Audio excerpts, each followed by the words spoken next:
Iniciar la sesión. Buenos días a todo el mundo y bienvenidos a esta nueva sesión de la plataforma de diagnóstico por imagen. Hoy tenemos una interesantísima charla que nos va a ofrecer Marta Sarrayonga, que es una especialista en temas de calidad y que nos va a hablar sobre su experiencia en la implantación de un sistema de soporte de decisión clínica en el diagnóstico por imagen. Ella está en el Hospital de Vic y donde está tratando de implantar estos sistemas, y es una charla un poco que yo creo que está relacionada con la interesante charla que escuchamos ayer de Ángel Morales. Yo ya animo a toda la audiencia que participe en el chat, como ayer, con una alta participación, y sin más preámbulos, pues doy paso a Marta. Marta, por favor, cuando quieras. Muchas gracias, Víctor. Bueno, antes que nada, yo quiero pedir disculpas por presentar una presentación trilingüe, pero estoy segura de que nadie va a tener ninguna dificultad en la comprensión. Pues empezaremos diciendo qué es un sistema de soporte a la decisión clínica. Los sistemas de soporte nacieron en Estados Unidos en los años 80.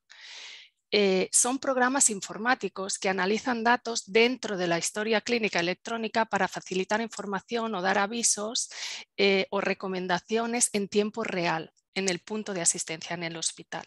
El objetivo es mejorar los procesos sanitarios a partir del propio conocimiento del clínico, de nuestra preparación como especialistas, teniendo también la información de la historia sobre el paciente y otros inputs.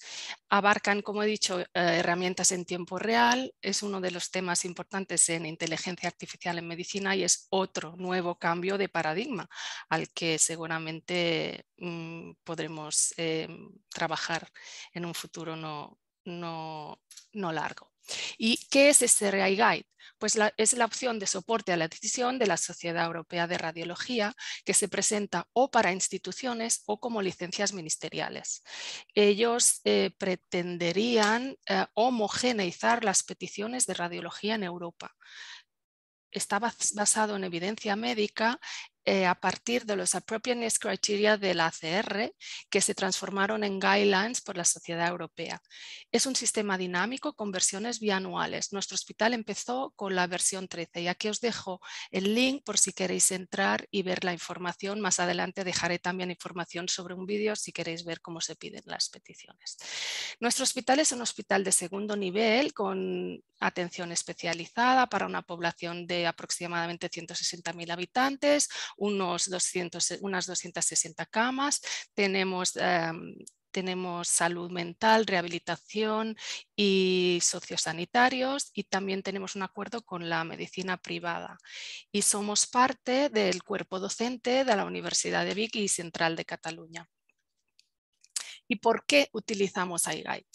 Nadie duda de que el galopante avance en la tecnología significa un aumento desproporcionado o no en equipos, que esto significa que las solicitudes que se hacen pues no hacen más que crecer. A veces se hace sobreuso y esto quiere decir, sobre todo en TAC y radiación, y esto aumenta las listas de espera, esto tiene problemas de coste y además los radiólogos somos pocos y en muchos sitios algunos pues están quemados o hay un poco de burnout. En el 2018 en mi hospital se hicieron aproximadamente 10.500 pruebas de radiología y la dirección se preguntó si los clínicos pedían la prueba adecuada a la primera y si los radiólogos aceptábamos la prueba adecuada a la primera. Desgraciadamente quizás no, ¿verdad? Esto pasa en todos sitios y es por eso que en junio de 2019 se tomó la decisión estratégica de implementar ese RAI Guide en el hospital. ¿Cómo funciona? Pues más o menos así. Supongamos un paciente de 30 años con gonalgia. El clínico introduce esta petición y el sistema, el display, le da esta clasificación con las pruebas que se podrían hacer para esta clínica y esta edad y este sexo del paciente en una escala de adecuación y colores, donde los colores verdes con con una rating, con una escala de 7, 8, 9 son normalmente los más adecuados. Los amarillos son los que ayer decía Ángel, la prueba que podría haber otra prueba más adecuada, y los rojos son los que no estarían justificados. Aquí vemos que para este paciente las puntuaciones más altas son para la radiografía, para radiografía. Además nos daría informes sobre costes y sobre radiación.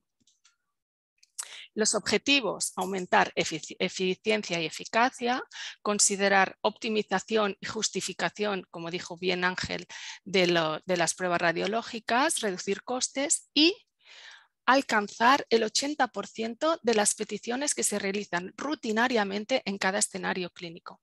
Evidentemente, cumplir la ley. La optimización y la justificación lo voy a saltar porque ayer Ángel habló largamente sobre ello, y la ley, pues también la directiva Euratom y el Real Decreto que se extrapoló en España en 2019.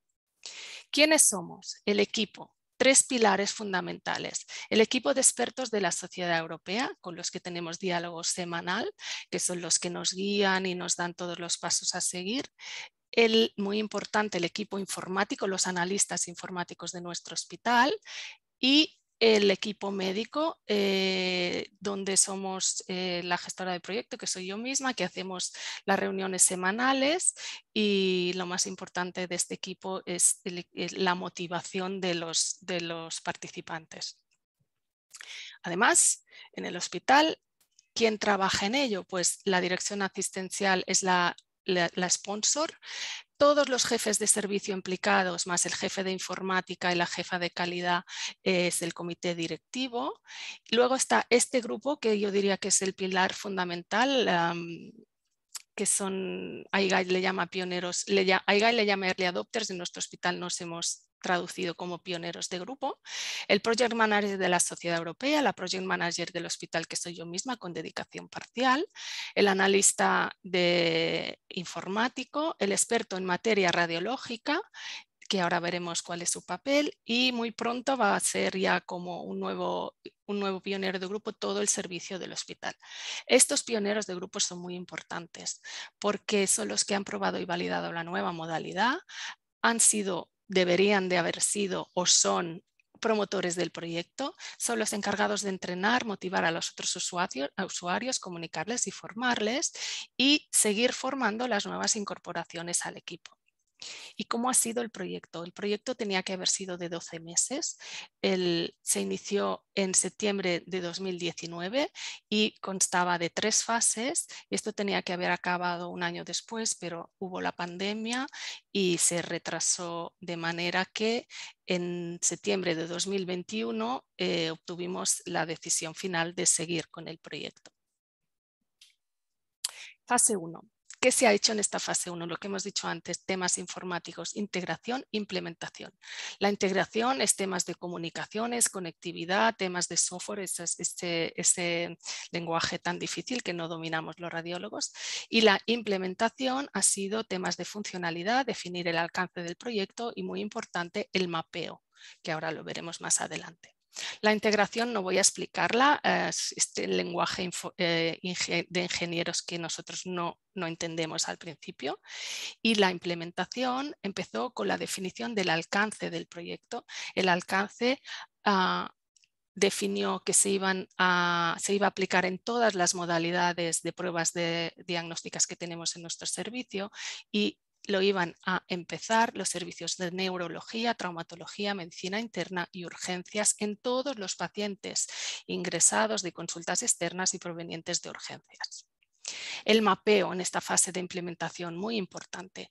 El mapeo ha sido hacer un matching del catálogo clínico de nuestro hospital con el catálogo clínico de la EHR.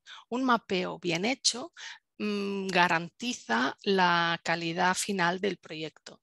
Han sido muchos Excels como este, con muchas pestañas, muchas páginas y muchos comentarios, de manera que cada prueba del hospital que podía entrar tal que así, como esto, TAC de cráneo o cerebral con contraste, se filtraba, se macheaba, se equiparaba con los displays con semáforos de la Sociedad Europea, para que al final saliera en catalán, en nuestro vocabulario, con las recomendaciones de adecuación de la sociedad.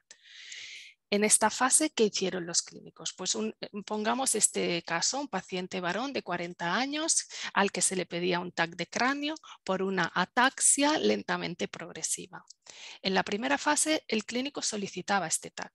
Si lo consideraba adecuado, lo solicitaba. Mientras tanto, sin que el clínico lo viera, iGuide iba seleccionando y analizando el comportamiento del hospital, y vemos aquí que para esta clínica, este paciente y esta edad, la prueba más idónea hubiera sido una resonancia con una puntuación de idoneidad en verde, mientras que el TAC no tenía una puntuación tan alta, dando también esta valoración sobre coste, y evidentemente la resonancia no tiene radiación, pero el TAC sí.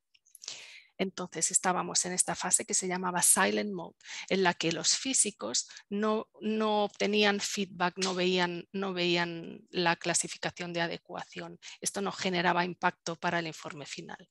Y en la fase 3, a la que se llama full mode, los físicos ya veían en el display la activación de las guidelines, ya veían si este examen que habían pedido estaba justificado. Esto nunca les ha obligado a cambiar. Ellos siempre pueden decidir cuál es la prueba que piden al final. Resumiendo, en la primera frase, integración e implementación, entre la primera y la segunda, los pioneros de grupo ya se les medía el comportamiento. Luego se pasó a la fase que todos los especialistas de este servicio se les medía lo que pedían, y al final ya esto pasó al full mode, de manera que en este momento todos los especialistas de los 4 servicios que hemos dicho están utilizando la herramienta. ¿Y cómo hubiera tenido que ser la información del proyecto? Pues tal que así. Cada mes recibimos estas gráficas. Hemos dicho que la pretensión es que se alcance el 80% de peticiones. Veis aquí en gris son las que no pasan por el sistema porque todavía no están codificadas o no están bien pedidas. Y aquí es el gráfico en el que nos concentramos siempre, donde los rojos son la cifra que deberíamos intentar reducir y los amarillos también, porque quizás tienen una prueba más adecuada. Los verdes son las pruebas bien solicitadas, digamos. ¿Pero qué pasó?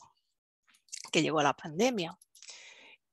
Nosotros tuvimos que hacer un pseudo break, ya os he dicho que no nos paramos con el proyecto, y como todos los hospitales nos vimos sometidos a este proceso súbito de aceleración, porque tuvimos una necesidad urgente de optimizar, justificar y priorizar muchos pacientes, 1.663 que teníamos en lista de espera de resonancia para ser validados. ¿Qué hicimos? Revisamos la ley, la normativa SERAM, y seguimos las recomendaciones que también SERAM y otras sociedades científicas propusieron para esta situación, y las adaptamos. Instituimos estos códigos de manera que el código 0 eran exploraciones que se tenían que hacer de inmediato, el 1 antes de un mes, el 2 de 1 a 3 meses, código 3 más de 3 meses y el 4 cancelados. El 5 era cuando decidimos que se podía hacer otro examen, D derivar, M eran los que teníamos que entrar en la historia clínica, mirar si tenían previas y ver si realmente estaban indicados o no. Y la P era los códigos donde decidimos que teníamos que hablar con el clínico para obtener un consenso para ver si realmente se tenía que hacer o no esa prueba. ¿Y qué hicimos? Entramos en todas las historias clínicas, hablamos con los clínicos con los que teníamos que hablar y sobre todo, colocamos en este Excel estos motivos que muchas veces no estaban en las peticiones iniciales. Simplemente lo que tenemos que saber siempre cuando nos piden un estudio: por qué se hace, la exploración clínica, antecedentes, si tiene previos y sobre todo diagnóstico de sospecha, diagnóstico diferencial. Y muy importante, la pregunta que el clínico le hace al radiólogo: ¿qué quiere el clínico que este estudio le conteste? ¿Va a ser relevante para el curso clínico? Esto es lo que deberíamos exigir siempre en las peticiones. Pues bien, introducimos esta información en nuestro Excel y codificamos todos estos pacientes en lista de espera con estos códigos que nosotros determinamos. ¿Y cuál fue el resultado? Pues el resultado fue que casi el 50% de exploraciones deberían de haber sido canceladas, no eran justificadas, y así lo hicimos, las cancelamos. De ellas, solo de 800 pacientes solo reclamaron 28, evidentemente los hicimos de inmediato porque en plena pandemia no era una situación de discutir si estaban indicadas, ¿no? Pacientes que fueron atención al usuario dijeron me duele mucho y nosotros la decidimos la misma semana, programamos estos pacientes. Estas anulaciones no solo tuvieron un efecto en nuestra lista de espera, sino que tuvieron un efecto cascada para reducir la lista de espera de estas 4 especialidades con las que trabajábamos.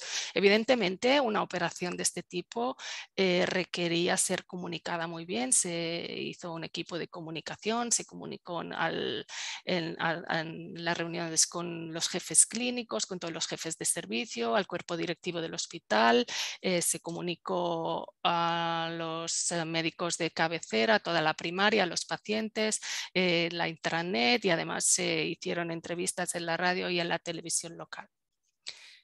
Pero, y de hecho por eso se hizo todo esto, teníamos iGuide. ¿Qué hubiera dicho iGuide si todos estos pacientes hubieran pasado por el sistema? Entonces diseñamos un estudio prospectivo, introdujimos todas estas peticiones en el portal de iGuide, de manera que las codificamos con estos semáforos sin las puntuaciones, pero sí en verde como justificados, amarillos dudosas o con posibilidad de otra prueba y rojas no justificadas. Introdujimos estos semáforos, estos códigos en estos Excels.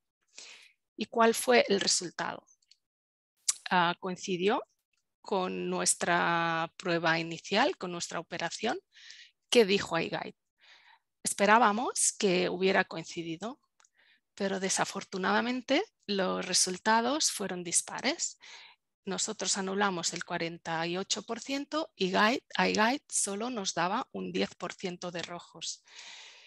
No nos gustó, nos preocupamos bastante. Inmediatamente, como siempre, hablamos con los expertos de la sección de calidad y seguridad de la Sociedad Europea y nos dimos cuenta de que había habido algunos sesgos. Por ejemplo, en casos de músculo esquelético de osteoarticular. Casos como este, paciente con artrosis leve de rodilla, iGuide había recomendado en estos casos resonancia magnética, quizás con criterios un poco americanos, ¿no? Por lo que decíamos al principio. Recomendaba resonancia con pruebas con más puntuación, cuando en nuestro hospital lo que hacemos y en nuestro medio habitual, no solo nosotros, primero hacer una radiografía. Entonces, sugerimos cambios a la sociedad, los aplicaron, corregimos todas las guidelines y los corregimos con nuestras guidelines locales. Con lo cual, este tema de músculo esquelético, bueno, antes consultamos con los expertos y pues esto de momento esperamos que en la nueva versión ya esté corregido. Pues nada, estábamos ya a septiembre de 2021 trabajando de esta manera cuando se dio la decisión por el cuerpo directivo del hospital de seguir con el proyecto. ¿Cómo se comunicó? Cuando ya empezó para todos los pacientes, pues se comunicó en la intranet, salvapantallas, se hicieron vídeos manuales y muchas píldoras informativas a los servicios. Se comunicó sobre todo que las peticiones se tenían que hacer de 2 maneras. Una, siguiendo los diagnósticos codificados de iGuide, siempre en castellano, por palabra completa, palabras clave, un buscador, y poner tantos diagnósticos conocidos como conocidos o sospechados. Por ejemplo, una lumbalgia con un antecedente oncológico, hay que poner antecedente oncológico.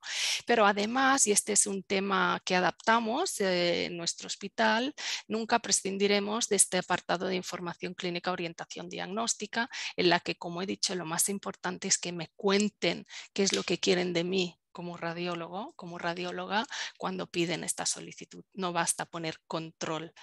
Esto es lo que hemos estado contando a los servicios con estas píldoras informativas.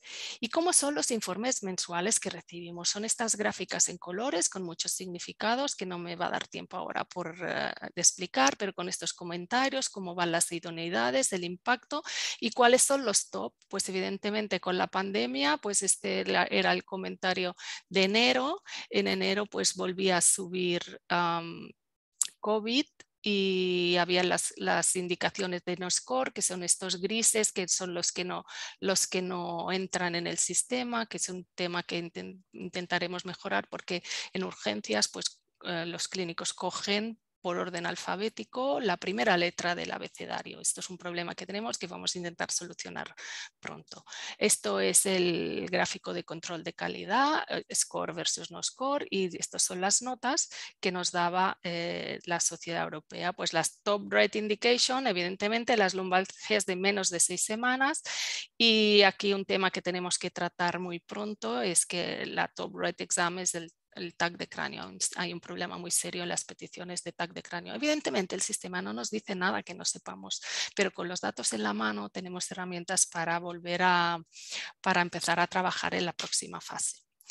Más informes, pues nos tenemos instables en la ratio, susceptible de cambios, el feedback recomendado, lo que se mejoró en febrero respecto a marzo, las cancelaciones, los reemplazos. Nos interesan muchísimo los reemplazos, pero hay un sistema de lentitud del sistema informático que hace que los clínicos, en vez de reemplazar, cierran la petición y hacen otra nueva. Tenemos que ir solucionando estas cositas. Top IT, cuando llegó a iGuide, cuando llegó la pandemia, iGuide no tenía el diagnóstico COVID introducido, entonces perdimos muchos casos de análisis de datos hasta que se introdujo esto y enseñamos a los clínicos a pedir COVID de manera correcta. Evidentemente se consolidó como la indicación más pedida, lumbalgia de menos de 6 semanas, la indicación clínica más solicitada en rojo, indicaciones sin evidencia médica, dolor no especificado, un problema en urgencias, artrosis de rodilla, politraumatismo. Esto también fue un problema que tuvimos en urgencias que estamos intentando solucionar.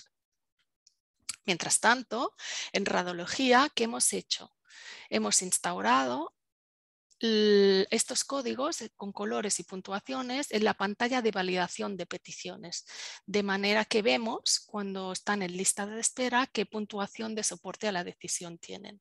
De manera que cuando vemos una petición que ha entrado, que el clínico la ha pedido en rojo, aún viendo el rojo, así ha seguido con la petición, entramos y la miramos. Y este es, por ejemplo, un ejemplo. En el buscador de iGuide, el clínico puso dolor de hombro, cualquier etiología para una resonancia de hombro. En cambio, en la información clínica había puesto el motivo real, que era una tendinopatía izquierda. Consideramos que la resonancia no era la primera prueba a realizar en estos pacientes y se anulan. Directamente se clica la pestaña de anulación y el clínico recibe esta alarma en su propia pantalla. Aquí os dejo unos vídeos, un vídeo que he grabado con estas peticiones. Yo soy neuroradióloga y he buscado casos de neuroradiología para que veáis cómo se pidan estas peticiones en casos concretos, por ejemplo, de una paciente embarazada con distintas clínicas, para que veáis vosotros, si tenéis 4 minutos, también cómo os dan las guidelines y la evidencia médica para cada tipo de prueba. Pues bien, ha ido todo según previsto.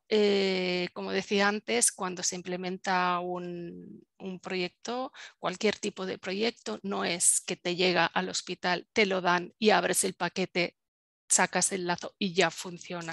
No, ha habido piedras en el camino, sí, muchas, pero hemos intentado solucionarlas y al final hemos ido mejorando nuestro sistema. ¿Qué pasó? Por ejemplo, esto pasa siempre con iGuide o con muchas implementaciones. Nuestro catálogo era incompleto, lo hemos puesto al día. Con esta operación justificación, adecuación, priorización, hemos tenido este efecto cascada en reducción de lista de espera y hemos establecido este procedimiento de validación que quizás no estaba bien instaurado o no formaba parte de la rutina clínica de nuestro servicio. Este es un problema que tenemos en el sistema informático, que es que desgraciadamente no tenemos la posibilidad del paciente prueba, no podemos hacer pruebas antes de decir a los clínicos cómo tienen que hacer las cosas. Está parcialmente solucionado, nos han facilitado un entorno prueba. Estas incongruencias en músculo esquelético ya se ha corregido con reglas locales. No existía el diagnóstico COVID, un gran dolor de cabeza. Se abrió la posibilidad de que enfermería pudiera pedir radiografías de tórax y hemos instaurado una pionera de grupo en enfermería y tenemos el diagnóstico COVID bien introducido en iGuide. Y este también es un problema grave que me imagino que no es solo nuestro, y es que en algunos servicios, sobre todo en consultas externas, no es el médico el que hace la petición, son personal de enfermería o auxiliares. Esto lo hemos comunicado, lo hemos avisado, no introducen la información bien introducida. Es responsabilidad del clínico hacer peticiones, nadie más puede hacer peticiones. Creemos que es más un problema de gestión hospitalaria que va más allá de iGuide, pero que tiene mucha repercusión en los resultados de iGuide.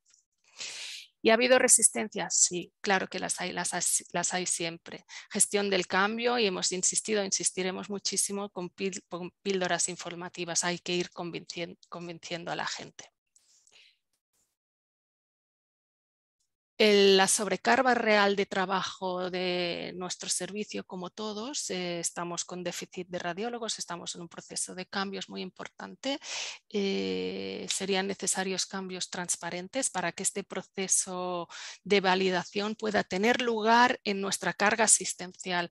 Necesitamos tiempo para validar estas peticiones, para anular, para dialogar, para escribir el motivo por el cual anulamos algunas, no aceptamos la justificación o simplemente pedimos más información. Esto esperemos que llegue. ¿Y ahora dónde estamos? Se tomó la decisión del Go. Van a trabajar ya en full time todos los especialistas del hospital y muy importante, estamos esperando el upgrade de esta versión 15 donde todos los cambios que hemos introducido, las mejoras que se han hecho, ya podamos utilizarlos, y se ha establecido ya el concurso y se ha hecho el pliegue y la firma para una suscripción de 5 años. Mientras tanto, ahora estamos en un momento, digamos, de impasse, porque en mi hospital ha habido cambios organizativos en el cuerpo directivo, en gerencia, y hay muchos cambios organizacionales, así como en mi servicio es un momento de cambios de organización, y ha habido, como siempre en la vida, contingencias imprevistas, entre las cuales yo he estado de baja por una enfermedad que no ha sido corta. Durante este tiempo, por ejemplo, han vuelto a subir las lumbalgias de menos de 6 semanas, pero todo se andará. Volveremos a insistir, volveremos a recordar. Fortalezas y debilidades. Yo creo que trabajar cuando este sistema es una decisión estratégica es la gran ventaja. Tener que luchar solo, sin el apoyo de dirección, esto no funcionaría. Y en mi hospital el papel de la sponsor ha sido fundamental en los momentos que se ha tenido que tomar decisiones.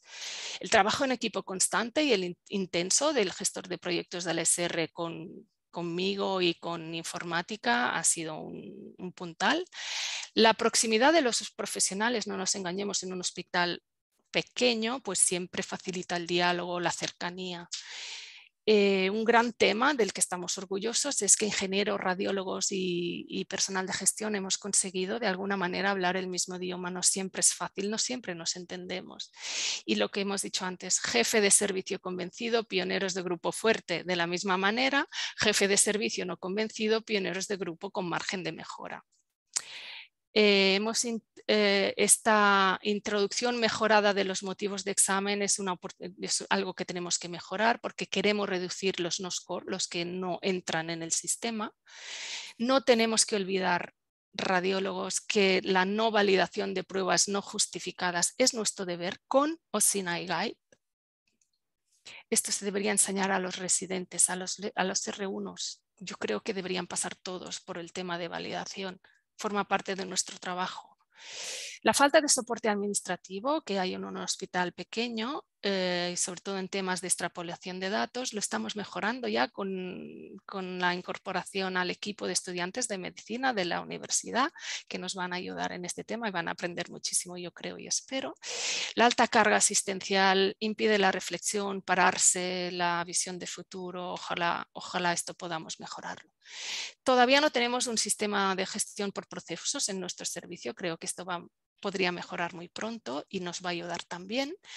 La externalización de pruebas siempre ha sido un problema cuando se envían pruebas fuera y no siguen el mismo criterio de adecuación. Y como hemos dicho, las resistencias, los miedos, se trata de gestión del cambio, insistiremos. Próximos pasos, ya hemos dicho esta versión inminente de la nueva versión. Tenemos intención de incorporar los motivos del buscador en el informe y esto se va a colgar en la historia clínica compartida. Hemos pedido asesoramiento a nuestra asesoría jurídica y es favorable. ¿Por qué? Por el mismo principio en el que se basa iGuide sobre seguridad para evitar la sobrerradiación. Legalmente la historia clínica debe garantizar la atención adecuada al paciente y entonces peticiones con motivos falsos no deberían existir. En ella deben constar los procedimientos clínicos utilizados y sus resultados. Esto es el lenguaje de la asesoría jurídica, con los dictámenes correspondientes y hojas de interconsulta. El informe forma parte de ellos, por lo que en él deben constar los procedimientos por los que se lleva la prueba radiológica. Y qué decir sobre la justificación cuando ayer Ángel Morales habló largo y tendido sobre ello. Seguiremos con el esfuerzo educativo que va a llevar esfuerzo adaptativo que caracteriza todo cambio. Vamos a tener estos estudiantes para soporte en análisis de datos. Tenemos intención de involucrar al personal de enfermería administrativo y técnico de nuestro servicio que a veces observan la realidad cuando tienen los pacientes allí en la mesa de TAC, pero ¿por qué le han pedido este estudio? Los vamos a involucrar para la comunicación y ayuda de resolución de incidencias. Estamos en esta nueva fase inmediata de alcance a todos los servicios del hospital y la intención es incorporarlo a medio plazo a primaria y al área territorial. También nos gustaría mucho incorporar coste de cada prueba en la pantalla de soporte a la decisión que reciben los clínicos y las puntuaciones y más. Tenemos muchas más ideas, pero hay que ir paso a paso. Para acabar, quiero decir que no es que estemos en esta situación, pero es una icona un poco gráfica, ¿no? A veces parar y levantar la vista para dejar de pedalear con ruedas cuadradas cuando tenemos la posibilidad de una rueda redonda. No dejar todo de todas maneras en manos de unos pocos porque el carro se podría volcar. Lo más importante en cualquier implementación y en esta sobre todo es el trabajo en equipo a los que les doy muchísimas gracias y a vosotros por escucharme. Muchas gracias, Marta. Felicidades por esta interesantísima presentación y que, bueno, yo creo que pone en valor el trabajo ingente que estáis realizando para implementar un proyecto de este tipo, ¿no? Que implica pues gente de diferentes especialidades y diferentes disciplinas, ¿no? Realmente felicitarte por ello y que seguro que nos facilita el trabajo a los que vayamos detrás. Sin más, voy a leerte un par de preguntas que ha puesto Salva en el chat. Pregunta si, por un lado, tú recomendarías empezar a hacer pruebas pilotos con servicios en concretos o con modalidades de exploración en concreto como la RM.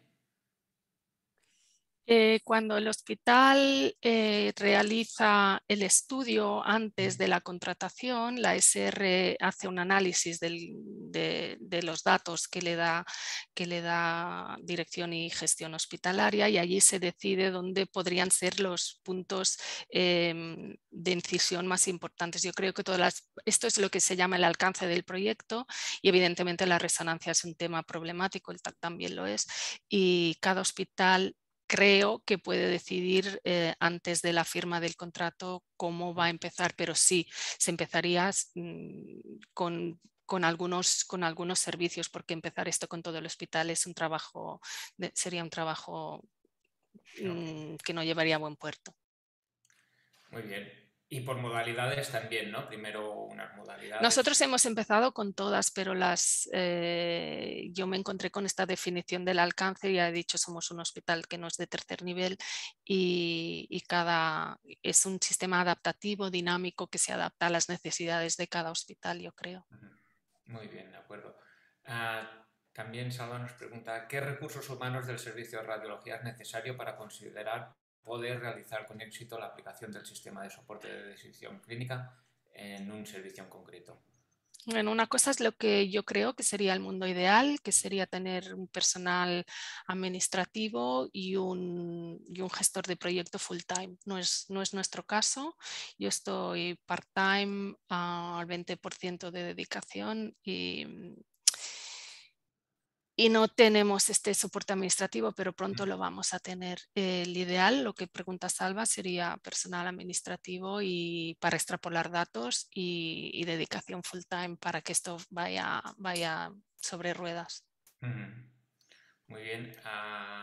Maika Sebastián hace una reflexión, pone que muy interesante, Marta, y que comenta que ellos también tienen el mismo tipo de problemas, ¿no? Peticiones Claro. cada vez hechas menos por facultativos y que tienen poca soporte de secretaría. No sé si quieres añadir algún comentario a esto. Este es un problema muy grande que lleva a falsedad en los informes mensuales de iGuide, porque desde el primer día nos llegaron informes de que lo estáis haciendo muy bien, de que tenéis un índice de adecuación muy elevado, el margen de mejora existe pero es poco, y nunca me lo he creído. De hecho, con el tiempo ya llegas incluso como cuando la recibíamos en papel y ya lees la caligrafía, pues en digital igual.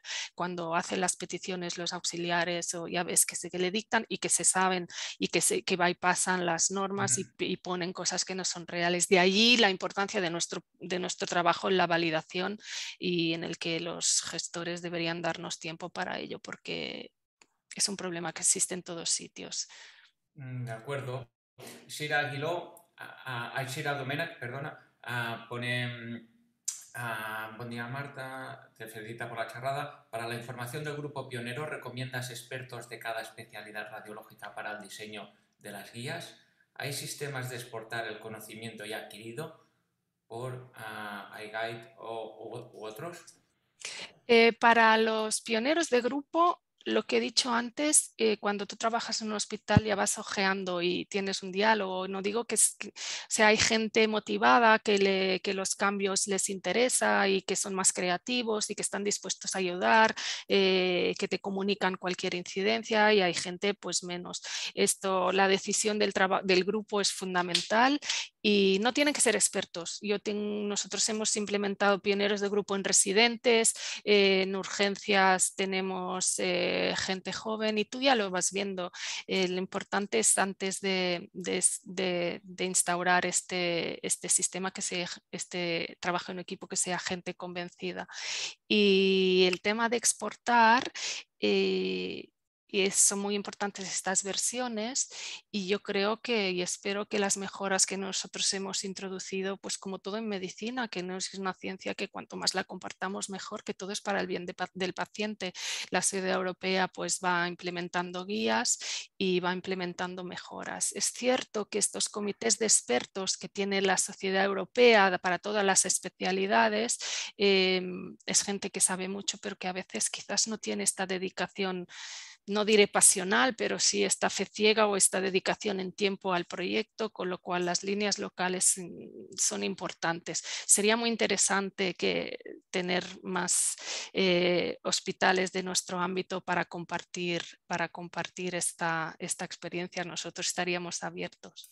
Muy bien, seguro que hay gente que se apunta. Sin más, yo voy a dar paso al doctor Donoso, un verdadero experto en el tema, por si quiere aportar alguna idea más o alguna pregunta más. Por favor, doctor Donoso. Gracias, Víctor. Gracias, Marta, por el fantástico trabajo. Yo, como comentaba antes, hace tiempo que estoy implicado en este proyecto desde la Sociedad Europea, y solo dos comentarios. Uno, una herramienta muy potente de Israel Guide es cuando puedes mostrar los datos peticionario por peticionario, doctor por doctor.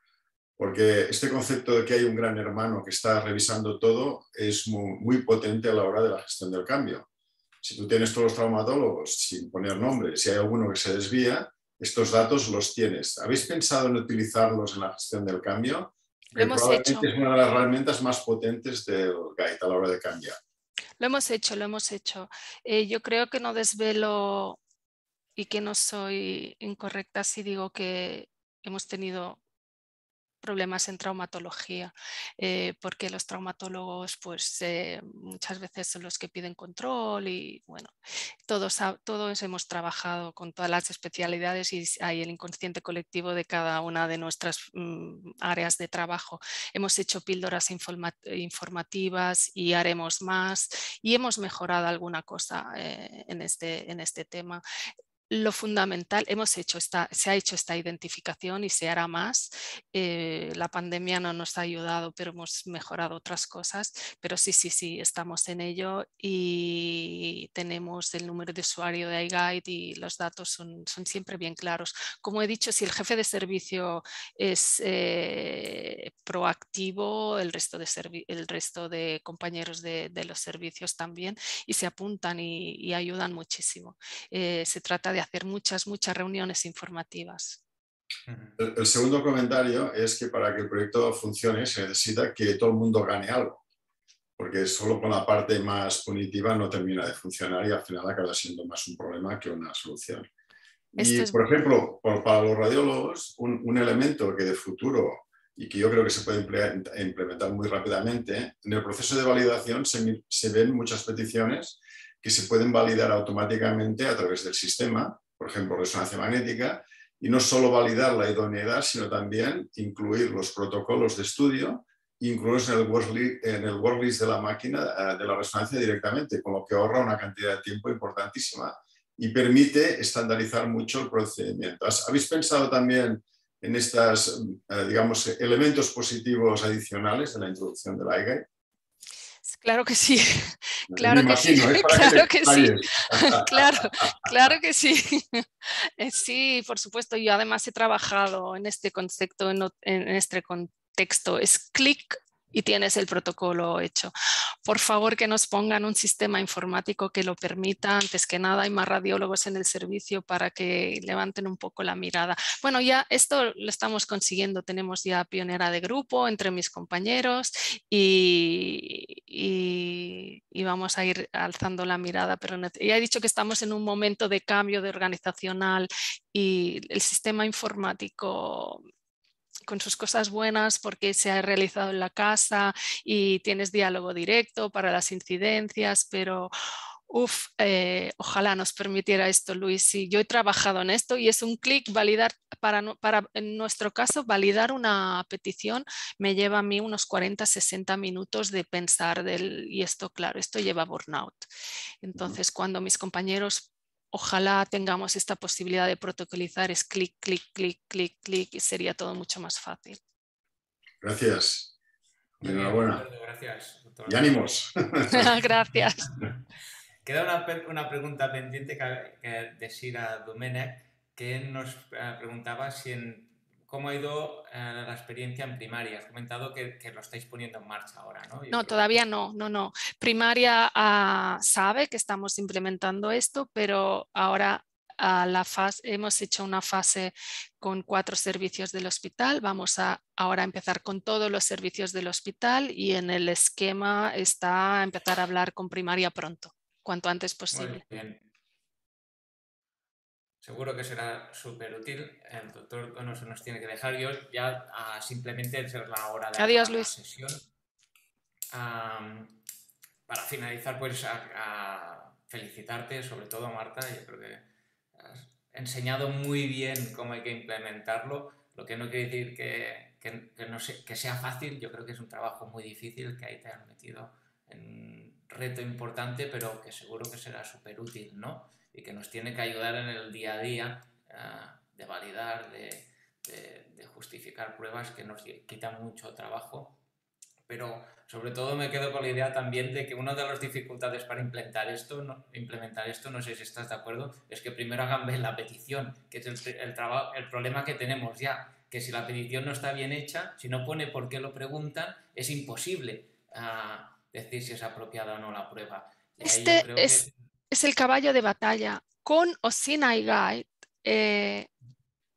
si nos acostumbramos a aceptar, si enseñamos a los R1, R2, R3, R4 adjuntos y tras 5 años y tras 10 años y cuanto más años llevemos de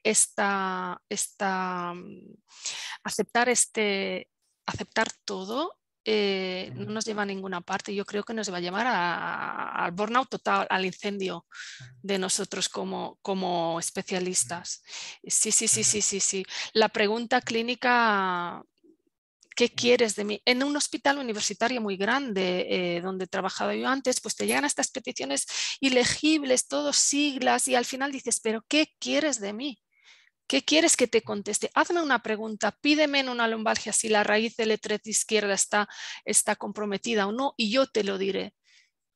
O pídeme si está progresando o no y yo te lo diré. ¿O para qué quieres este control? ¿Control de qué? Sí, es muy importante. En otros ámbitos hospitalarios, en otros, bueno, todos tenemos cosas buenas y cosas, pero en otros países estas peticiones no se aceptan y allí es el caballo de batalla que creo que tendríamos que enseñar a los residentes. Pues muy bien, Marta, sin más, doy por finalizada la sesión y os invito ya a todos para la próxima sesión de él, que será el viernes. Muchas gracias, Marta, y un saludo a todos. Adiós. Gracias, muchas gracias.